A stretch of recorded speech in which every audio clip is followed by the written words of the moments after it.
ক্রিকেটে এখন hot topic মাঠের ক্রিকেট ছাপিয়ে প্লেয়ারদের পেমেন্ট। রাজশাহীর ইস্যুটা সবাই জানে, সিলেটের কি অবস্থা? সিলেটের অবস্থা খুবই ভালো, কারণ আমরা 20% পেমেন্ট অলরেডি পেয়ে গেছি। আর আমরা সামনে আবার আমাদের পেমেন্ট দেওয়া হবে, কারণ আমাদের টিম ওনার সেটা ইনশিওর করেছে। আর আমাদের টিমের বন্ডিং এবং ওভারঅল এভরিথিং গুড। আর মাঠের ক্রিকেটে সেটা তো আপনারা দেখতেছেনই, মাঠের ক্রিকেটে আমরা চেষ্টা করতেছি ভালো কিছু করার, কারণ আমরা 6টা ম্যাচে 2টা উইন করেছি, 4টা লুজ। তো আমরা সামনে চেষ্টা করতেছি ভালো কিছু করার এবং জয় ছিনিয়ে আনার।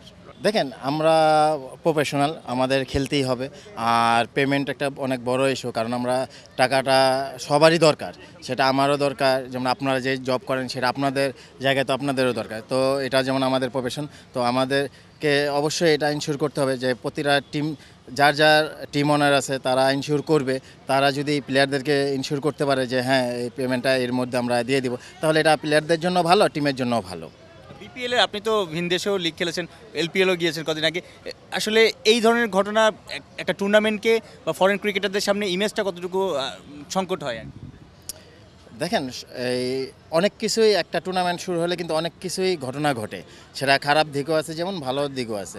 তো এই জিনিসগুলো একটা প্লেয়াররা যখন এই পেমেন্টের জন্য করে যে আমরা পেমেন্ট পাচ্ছি না, তো এটা বিপিএলের জন্য অবশ্যই একটু আর কি এটা খারাপ দিক, ব্যাড নিউজ। এটা অনেকটা সোশ্যাল মিডিয়া তো আপনারা আসেনি, কারণ এইটা সারা ওয়ার্ল্ড এই জিনিসগুলা ফলো করে।